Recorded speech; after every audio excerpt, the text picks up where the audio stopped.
우리가 예수를 믿고 신앙인이 된다 하면 그 말의 의미가 무엇일까요?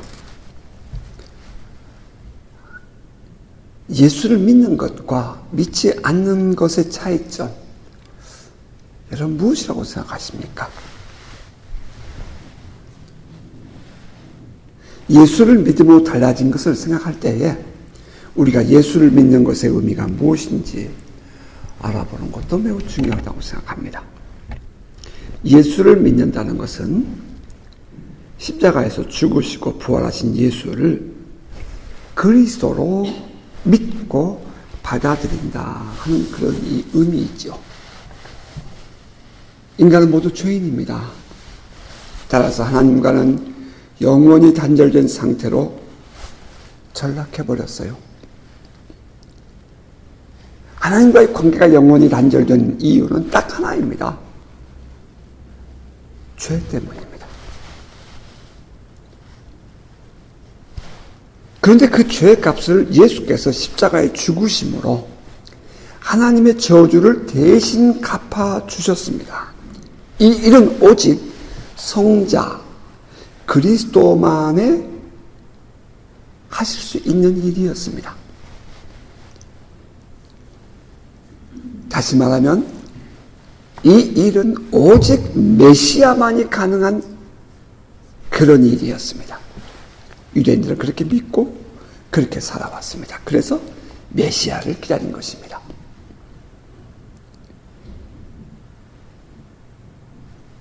예수께서 십자가에 죽으셨습니다. 그때까지 모두가 다 예수가 죄인이라고 생각했습니다. 그런데 예수께서 부활했습니다. 그것은 그들에게 엄청난 충격이었습니다.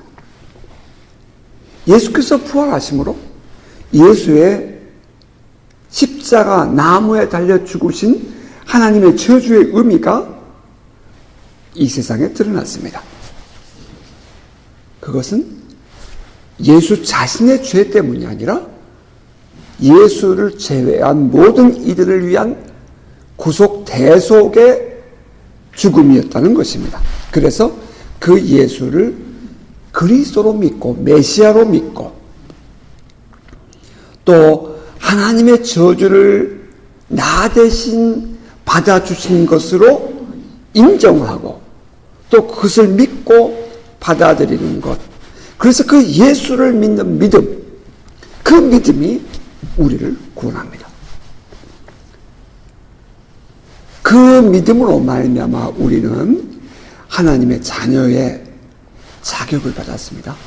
다시 말하면 원래 우리는 하나님의 아들, 딸들이 아니었는데 예수께서 십자가에 죽으시고 나의 죄값을 지불해 주셨다 하는 사실을 믿고 예수를 나의 주님으로 고백하게 되었을 때에 하나님은 우리에게 양자, 어답션을 하셨고 아들이라 불러주셨습니다. 그리고 우리는 하나님의 약속대로 하나님의 다스리심 안에 들어가 하나님 나라의 백성이 되었습니다. 우리의 지위는 바뀌었습니다. 지금 우리가 비록 이 세상에 살고 있지만 우리의 지위와 우리의 신분은 하나님 나라에 속한 하늘의 시민권을 가진 자들이 되었고요. 하나님의 돌보심 안에 들어있는 하나님의 자녀가 되었습니다. 우리가 여기 있어도 한국에 있는 우리 아이들에게도 늘 관심이 있는 것처럼 하나님은 저와 여러분을 늘 그렇게 look after, 돌보시고 관심을 가지고 함께 하신다는 것입니다. 그런 관계가 될 수 있었던 것은 바로 딱 하나, 우리가 예수를 믿는 믿음을 가졌기 때문입니다. 하나님은 지금도 우리와 함께 계시며 우리의 기도를 들으시고 응답하시며 우리와 교제하기를 기뻐하십니다. 그리고 우리의 삶을 인도해 주시는 우리의 아버지이시며 또 우리의 왕이십니다. 우리가 예수를 믿는 것은 단순히 예수를 믿고 천국 간다 그런 의미가 아니에요. 또 그런 목적도 아니랍니다. 이 세상에서 우리가 살면서 천국에 가려고 우리 자신이 노력하고 애쓰는 삶을 사는 것이 아니라 예수를 믿어서 하나님의 자녀가 되고 백성이 된 우리는 그 믿음으로, 그 은혜로 우리가 하나님 나라에 가는 것입니다. 그래서 은혜입니다. 만약에 우리가 어떤 착한 일을 많이 하거나 어떤 그 좋은 일들을 많이 해서 사람들에게 칭찬을 받고 인정을 받을 만큼의 어떤 그런 성자가 되었다, 그래서 구원받는 것 아닙니다. 마지막 우리가 정말 주 앞에 서야 할 때 우리에게 요구되는 것은 예수를 믿는 믿음이 있느냐 하는 것입니다.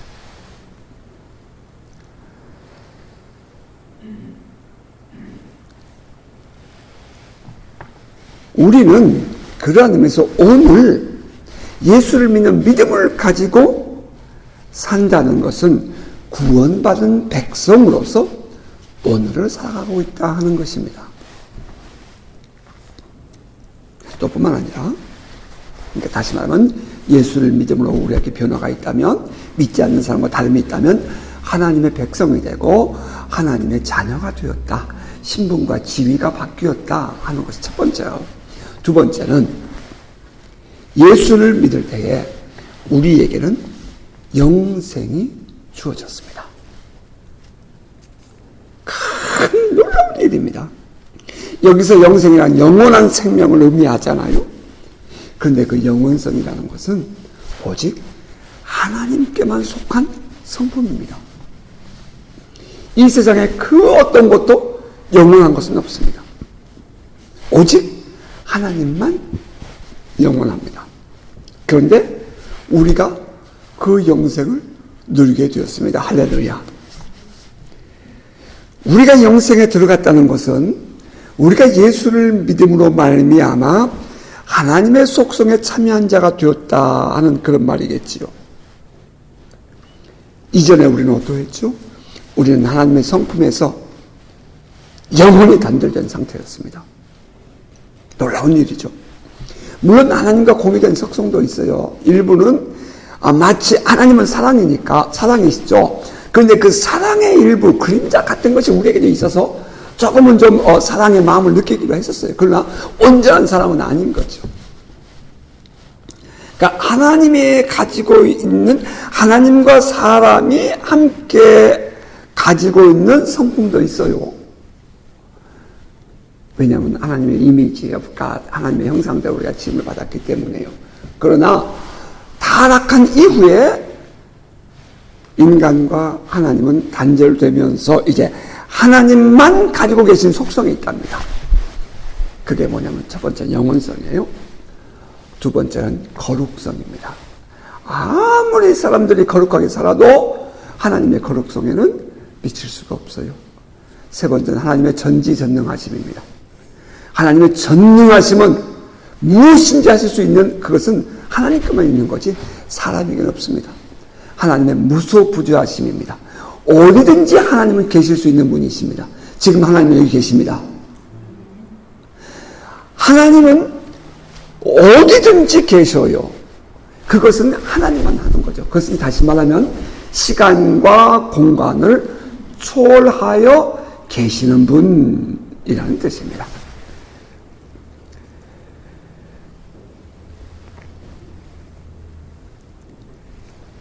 그런데 죄인이었던 우리가 예수를 믿음으로 변화가 되어서 이러한 하나님의 속성에 참여할 수 있는 자가 되었다. 이거 놀라운 은혜 아닙니까? 영원성, 영생을 받았습니다.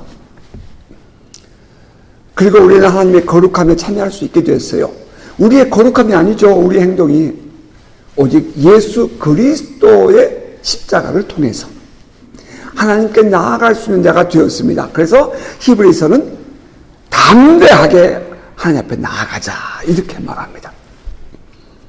그리고 전지전능하심, 그리고 무소부재하심, 이런 속성들에 우리가 참여할 수 있게 되었습니다. 자, 그러면 이제 여러분 질문하고 싶은 것도 있지요. 어떻게 우리가 이러한 영원하심이나 거룩하심이나 전지전능하심이나 무소부지하심에 동참할 수 있을까, 참여할 수 있을까 하는 것입니다. 그것을 성경은 우리에게 말씀해 주기를, 우리가 그리스도 예수 안에 있을 때, 이 에베소서에 강조되고 있는 그리스도 안에서 우리는 하나님 보좌 우편에 올려진 자들이죠. 부활하셨을 때에 우리는 예수와 함께 부활하여 함께 하나님 보좌 우편에 함께 올라갑니다. 그때 주님께서 우리를 이제 이 세상으로 보내시는 거예요. 그래서 우리의 시민권이 하늘나라에 있는 겁니다. 아니요, 이 사도 바울이 그렇게 우리에게 가르쳐 주었어요. 우리는 로마서를 이미 보았어요. 그리고 이 사도 바울의 많은 편지들을 읽으면서 성경이 우리에게 가르쳐주고 있는, 하나님께서 성경을 통해서 사도 바울을 통해서 우리에게 보여주신 하나님의 비밀들을 우리는 알고 있어요. 예수께서 부활하여 승천했을 때에 우리는 예수와 함께 승천했다라고 로마서는 말했어요. 엄청난 비밀이죠. 그리스도와 연합함으로, 그리스도와 하나됨으로, 그리스도께서 가는 곳마다 우리는 함께 동참하게 되고 우리의 모든 사역에 주님이 함께 하십니다. 거룩할 수 없지요. 우리는 그러나 그리스도 안에서 거룩해집니다. 그럼 또 하나 걸리는 게 있죠. 전지전능하심을 어떻게 우리가 누릴 수 있는가 하는 겁니다. 그런데 성경에는 그런 예들이 있답니다. 99세 된 아브라함에게 새 천사가 찾아오잖아요. 우리는 그 새 천사는 하나님의 현현, 하나님의 나타나심이라고 우리는 모두가 다 인정을 해요. 내년 이맘때에 내 아내 사라에게 아들이 있으리라. 장막 뒤에 숨었던 사라가 피식 웃었지요. 그는 분명히 이렇게 말해요. 사라가 속으로 웃고 이르되 내가 노쇠하였고 내 주인도 늙었으니 내게 무슨 즐거움이 있으리요. 그 말을 들은 하나님이 그러죠. 여호와께 능치 못한 일이 있겠느냐. 이게 전지전능하심이죠. 여호와께 능치 못한 일이 있겠느냐. 장막 뒤에서 속으로 지금 살아가는 말이에요. 자기 혼자 말로. 그런데 그것을 장막 밖에 있었던 하나님이 들으신 거예요. 그의 마음을 아는 거예요. 그리고 이렇게 말씀하신 거죠. 전지전능하죠. 여호와께 능치 못한 일이 있겠느냐.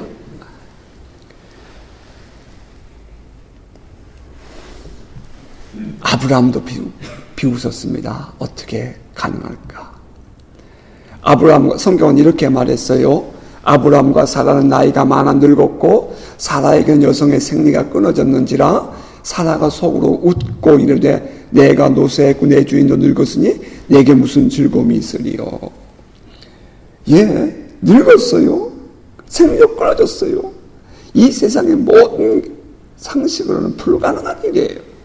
그런데 하나님께서 하셨습니다. 아브라함과 사라의 편에서 생각해 보면 이것은 불가능한 일이 이루어진 것입니다. 우리가 여기서 깨닫게 되는 것은 아브라함과 사라가 아기를 낳았다가 아니라 하나님께서 아브라함과 사라에게 인택해 하셨다 하는 것입니다. 인간 편에서 봐오던 전지전능하심에 참여하는 거예요. 이게. 또 한 사건 우리는 잘 알잖아요. 예수님의 수태고지, 예수님의 동정녀 탄생. 제가 그 연세학교 다닐 때에 신학과에 도강을 했습니다. 그때 그 신학과에 강의하시던 교수님이, 제가 직접 들은 얘기예요. 연세학교 신학과 교수님이었어요.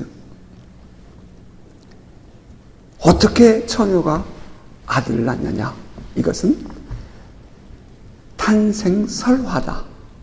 탄생실화다. 신화다. 이렇게 얘기했어요. 모든 종교에는 그 신화가 있죠. 모든 국가에는 또 신화가 있습니다. 단군 신화처럼. 그분이 그렇게 했어요. 단군 신화를 그날 예를 들었어요. 그러면서 예수께서 동정녀 처녀에게서 낳았다는 것은 이것은 기독교를 만들기 위한 이것은 꾸며진 이야기다. 이렇게 얘기했었다고요. 아니죠. 이것은 예수의 탄생 실화지요. 유대인들은 처녀가 잉태하여 아들을 낳을 것인데 그 아들은 임마누엘, 하나님이 우리와 함께 계신 예수와 우리를 구원하실 분이라고 기다리고 있었다는 거예요.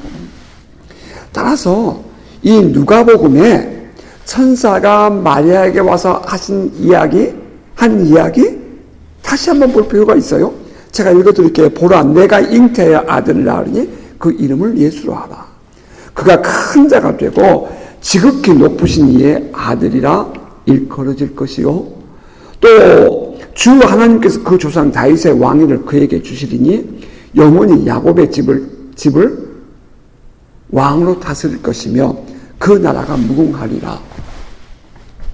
그냥 우리는 이 부분 쓱 내려갔는데 사실은 아들을 낳으니 예수를 하라. 그리고 그가 이제 다윗의 왕위를 이을 것이고 야곱의 집안을 다스릴 것이다. 그가 높으신 이의 아들이 될 것이다. 이 말들은 다 모두가 유대인들이 이미 갖고 있었던 메시아 사상이에요. 너가 아들을 낳을 거야. 근데 그 아들이 누구냐? 메시아야. 이런 말을 해준 거거든요. 그러니까 지금 이 마리아가 내가 어떻게 남자를 알지 못하는데요? 라고 말했을 때 그가 아들을 준다는 말에 놀라운 것도 있겠지만 진짜 크게 놀라운 것은 유대인들 모두가 다 메시아를 기다리고 있는데 너가 메시아를 낳을 것이야 라는 그 말이 더 화들짝 놀라게 만드는 거였죠. 자,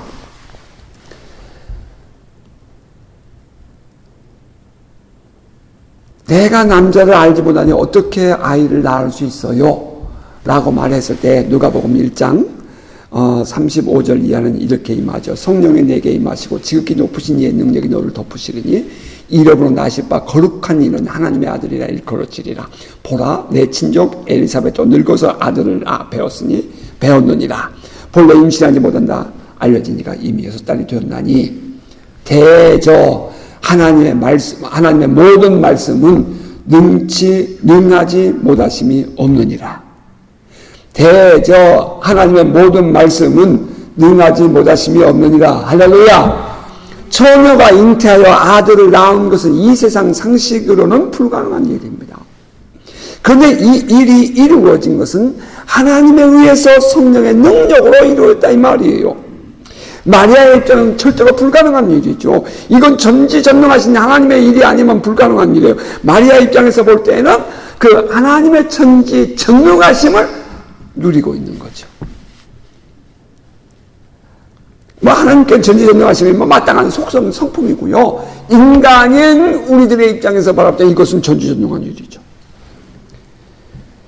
다시 말해서 처녀 마리아가 하나님의 속성에 참여한 것입니다. 우리가 예수를 믿을 때 어떤 일이 생겨요? 우리는 예수 그리스도 안에서 모든 것이 가능합니다. 할렐루야. 이것이 하나님의 속성에 참여한 자 된 증표예요. 우리가 예수를 믿을 때 영생에 들어가게 되었다 하는 것은 우리가 하나님의 속성에 참여한 자가 되었다는 것을 의미해요. 하지만 우리가 하나님의 속성에 참여한 자가 되었다고 해서 우리가 모두 다 하나님이 하신 것을 할 수 있는 것은 아니랍니다. 이 땅에 살고 있는 우리에게는 그 하나님의 속성의 일부만이 허락되었을 뿐입니다. 그리고 그것은 오직 예수 그리스도 안에서 이루어진 일들입니다. 그러나 우리가 완전하게 되는 것은 언제예요? 이제 우리가 이 육신을 벗고 하나님 나라에서 하나님을 모시고 살아갈 때는 우리도 모두가 함께 하나님의 그 은혜의 자리에 동참하게 되므로 누리게 될 줄 믿습니다.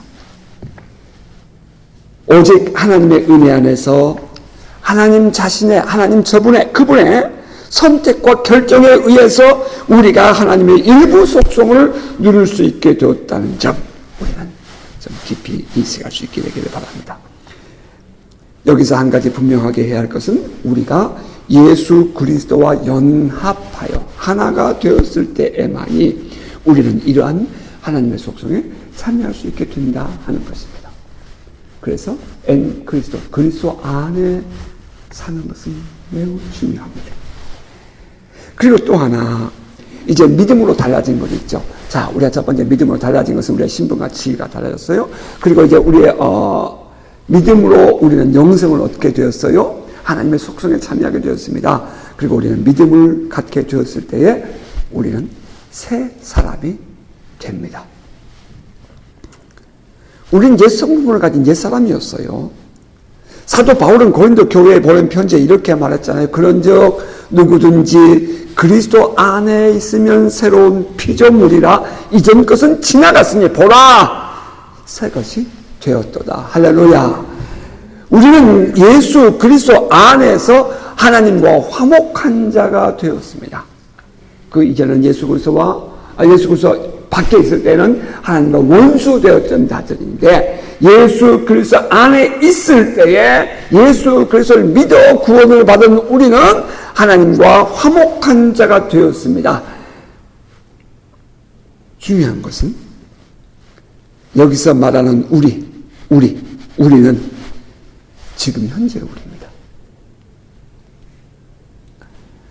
우리가 다음에 이 세상을 떠나서 하나님과 화목되는 것이 아니라 오늘 지금 우리는 이미 하나님과 화목된 자가 된 것입니다. 하나님과의 화목은 언젠가 이루어질 그런 미래의 사건이 아니에요. 지금 우리는 이미 예수를 믿음으로 하나님과 화목되었습니다. 이 은혜 아닙니까? 이게 새 사람이에요. 하나님은 그리스도 안에서 이미 우리와 만나주셨습니다. 우리도 그 사실을 인정하고 받아들이고 그리고 그렇게 믿고 살아야 합니다. 하나님이 우리에게 이미 화목해 주셨는데 많은 사람들은 예수를 믿노라고 하면서도 그것을 내가 받아들이지 못하니까 하나님으로부터 먼 불안하고 초조하고 긴장된 삶을 산다는 거예요.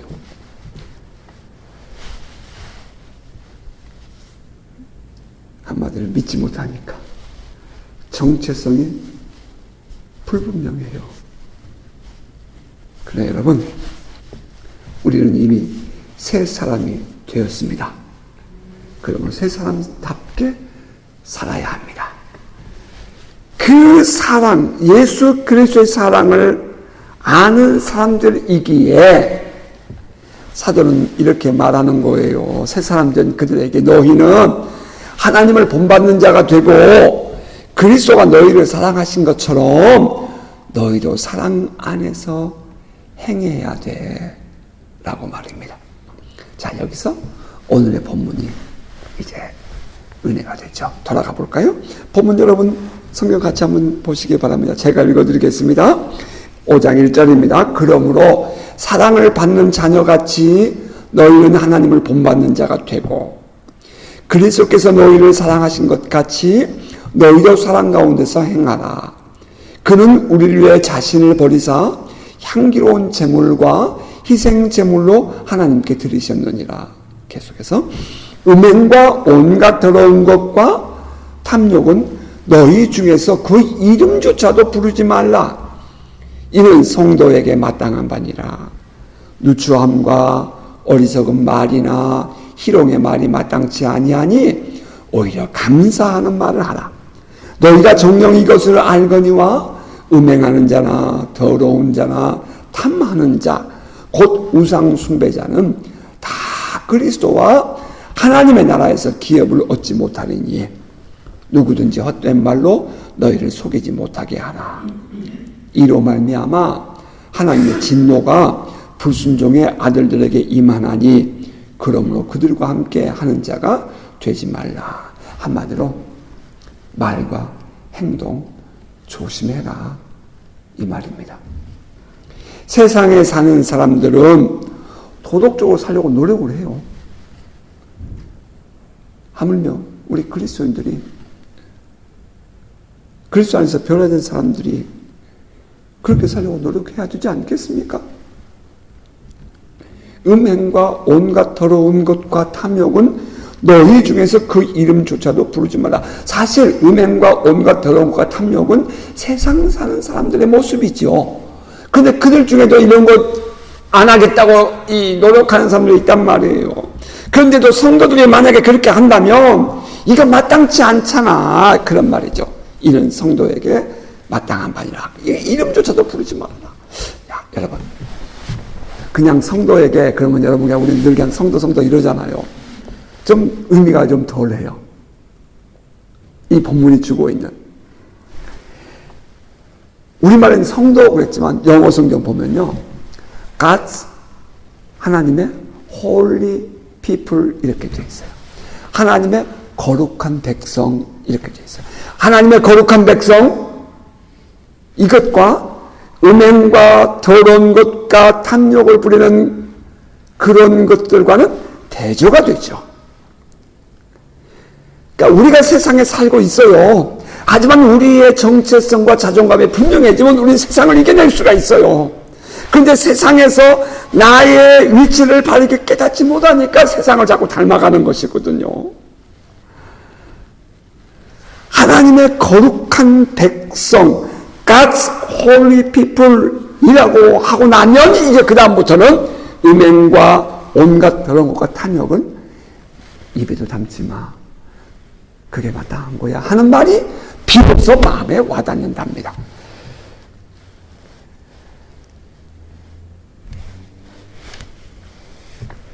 사도는 계속해서 이렇게 말해요. 누추함과 어리석은 말이나 희롱의 말이 마땅치 아니하니 오히려 감사하는 말을 하라.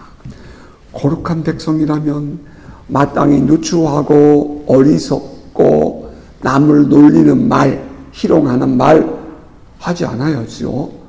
그런 말 화나고 속상하거든 뒤집어서 다시 생각하고 감사하는 말을 해야 합니다. 불평, 불만, 정죄와 비판, 남을 깎아내리는 말, 그런 말이 아니라 상대방을 생각하고 배려하고 높여주는 감사의 말이 우리 입에 있기를 바랍니다. 그리고 늘 우리가 강조해 오지만 사도는 이렇게 말해요. 누구든지 헛된 말로 너희를 속이지 못하게 하라. 이로 말미암아 하나님의 진노가 불순종의 아들들에게 임하나니 그러므로 그들과 함께하는 자가 되지 말라. 사람 가려서 사겨라 그 말입니다. 사람 가려서 사겨라. 왜냐하면 그들에게 하나님의 진노가 임할 때에 함께하는 너희들도 그 하나님의 진노를 당할 수 있기 때문이야. 그런 말이죠. 그 예가 뭐예요? 소돔과 고모라죠. 소돔과 고모라에 하나님의 심판이 임했을 때에 롯의 가족들이 함께 당하는 거잖아요. 물론 그들을 건져주지만 그러나 결국은 그의 아내는 소금기둥이 되고요. 그 이후에 롯은 참 패가망신한 그런 이 아픔을 겪잖아요. 복된 사람과 함께하는 성도 되기를 주의 이름으로 축복합니다. 자, 이어서 또 이제 사도는 8절부터 이렇게 말해요. 너희가 전에는 어둠이더니 이제는 주 안에서 빛이라. 빛의 자녀들처럼 행하라. 빛의 열매는 모든 착함과 의로움과 진실함에 있느니라. 주를 기쁘시게 할 것이 무엇인가 시험하여 보라. 너희는 열매 없는 어둠의 일에 참여하지 말고 도리어 책망하라. 그들이 은밀히 행하는 것들은 말하기도 부끄러운 것들이라. 그러나 책망을 받는 모든 것은 빛으로 말미암아 드러나나니 드러나는 것마다 빛이니라. 그러므로 이르시기를 잠자는 자여 깨어서 죽은 자들 가운데서 일어나라. 그리스도께서 너에게 비추이시리라 하셨느니라. 이 말은 또 우리의 행동 함부로 하지 말아야 한다. 그런 말입니다. 빛의 열매는 모든 착함, goodness, 의로움, righteousness, 진실함, truth에 있다 했습니다. 착함, 악하지 않고 사악하지 않고 선한 마음에서 우러나오는 행동이죠. 진짜 마음이 사악한 사람들이 있답니다. 진짜 사악해요. 아무리 생각해도 저 사람 어떻게 저렇게 할 수 있나 싶을 정도로 사악한 사람들이 있어요. 그러니까 그들이 착함이라는 것은 그런 마음으로 행하는 것이 아니란 말이죠. 부드러운 마음을 포함합니다. 의로움, 의롭다, righteousness, 비뚤어지지 않고 어긋나지 않았다 그 말이에요. 굽지 않았어요. 옳은 것을 옳다 말할 수 있는 겁니다. 옳고 그름을 판단해서 옳음을 선택하는 그런 행동입니다. 진실함, 정직하고 늘 변함이 없는 그런 삶의 모습을 말하죠. 진실함, 진실하다. 77년도에 저희 아버님이 직장을 그만두셨을 때 한국에서 금반지를 하나 이렇게 선물로 받으셨어요. 그걸 제가 지금도 제 책상 속에 가지고 있는데 지금도 변함이 없어요. 정말 그 귀한 것 같아요. 세월이 지나도 변하지 않아요. 우리 안에 이러한 정직하고 변함이 없는 삶이 바로 빛된 삶인 것입니다. 이러한 삶의 모습은 늘 그리스도의 사랑을 아는 사람 속에서 보여야 합니다. 다시 말하면 우리 신앙인들의 삶에서 행동에서 그렇게 보여야 한다. 겉으로 드러나야 한다 하는 것입니다. 그리고 우리는 우리의 삶을 통해서 주님을 기쁘시게 할 것이 무엇인지를 돌아보아야 합니다. 그리스도 안에서 거듭난 새 사람이 되었다고 해서 아무렇게나 살아도 되는 것도 아닙니다. 우리의 삶을 통해서 주님을 기쁘시게 할 수 있는 일이 무엇인지 살피고 또 그렇게 살아야 합니다. 주님은 우리의 삶을 통해서 드러나는 열매를 보고 기뻐하십니다. 여러분, 열매는 금방 한 번에 단번에 맺히지 않아요. 열매를 맺기 위해서는 수고와 노력이 필요하답니다. 끝까지 참고 인내하는 애씀도 있어야 하죠. 여러분, 우리 영어에 아기를 낳는다는 말 뭐라고 쓰죠? 레이버라고 씁니다. 레이버, 노동. 레이버는 노동이잖아요. 그러니까 아기를 낳는 것은 레이버라고 그래요. 노동이라고 그래요. 다시 말하면 애써서 수고한다 이 말이에요. 우리가 열매를 맺으려면, 빛의 열매를 맺으려면 우리는 애를 쓰고 노력을 해야 된다 그 말입니다. 우리가 좋은 신앙도 노력해야 합니다. 우리가 함께 말씀을 묵상했죠.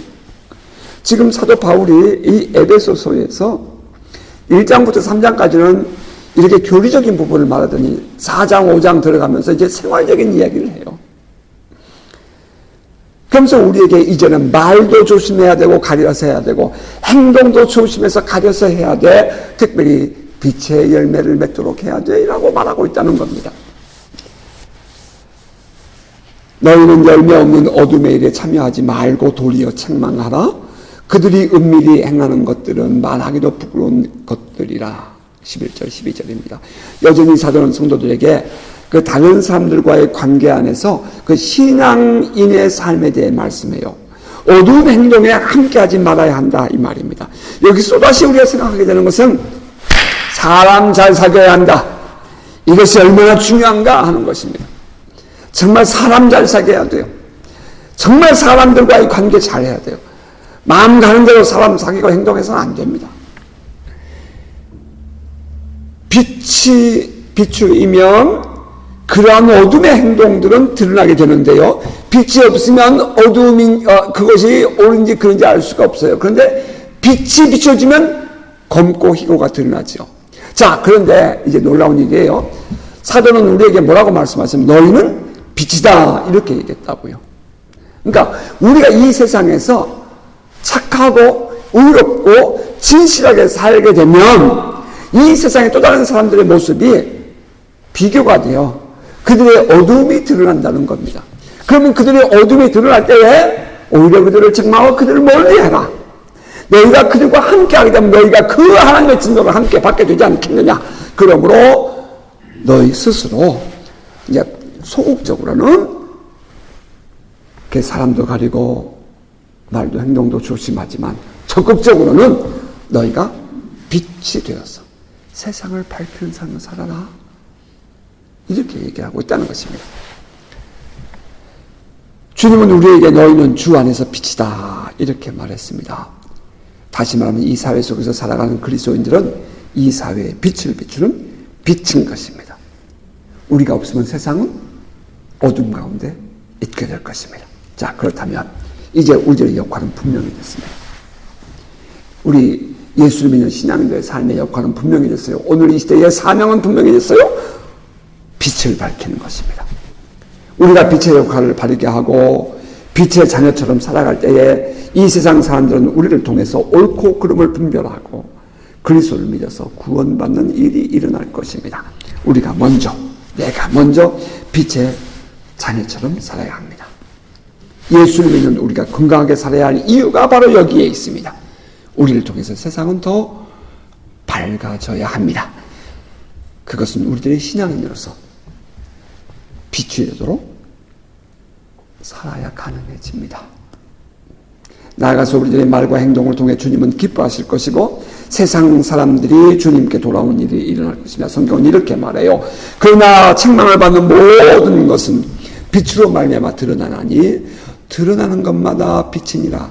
그러므로 이르시기를 잠자는 자여 깨어서 죽은 자들 가운데서 일어나라. 그리스도께서 너에게 비추이시리라 하셨느니라. 깨어 일어나야 합니다. 비록 우리가 이 세상에는 살고 있지만 이 세상을 바르게 볼 수 있는 눈이 열려야 합니다. 우리는 어둠이라는 이 세상에 빠져 살아갈 자들이 아니에요. 그러므로 화들짝 깨어나는, 그래서 세상의 빛을 밝히는 저와 여러분 될 수 있기를 바랍니다. 예수 그리스도의 사랑을 아는 성도 여러분, 우리 이제는 말과 행동을 가려서 합시다. 그리고 이 세상에 그리스도의 사랑을 보여주는 복된 선언을 하십시다. 다시 이제 1절 2절 돌아가면 그러므로 사랑을 받는 자여, 사랑을 받는 자녀같이 너희는 하나님을 본받는 자가 되고 그리스도께서 너희를 사랑하신 것 같이 너희도 사랑 가운데서 행하라. 그는 우리를 자신을 버리사 향기로운 제물과 희생 제물로 하나님께 드리셨느니라. 우리의 삶의 현장, 우리의 가정, 우리의 직장, 그리고 우리가 만나는 모든 삶과 관계에서 그리스도의 사랑을 드러내는 것은 서로 사랑을 실천함으로 가능해집니다. 이제는 말도 조심해서 가려야 하고 행동도 조심하고 관계 속에서 빛을 드러내는 삶을 살아야 합니다. 그럴 때 비로소 우리가 그리스도인인 것을 알게 되기 때문입니다. 예수를 믿고 하나님의 자녀가 된 자들이 마땅히 살아내야 할 책임감, 빛된 삶을 살아가는 여러분 되시기를 주 이름으로 축복합니다. 너희가 전에는 어둠이더니 이제는 주 안에서 빛이라. 빛의 자녀들처럼 행하라. 빛의 열매는 모든 착함과 의로움과 진실함에 있느니라. 여러분, 이것이 성숙한 그리스도인의 삶의 모습입니다. 아멘.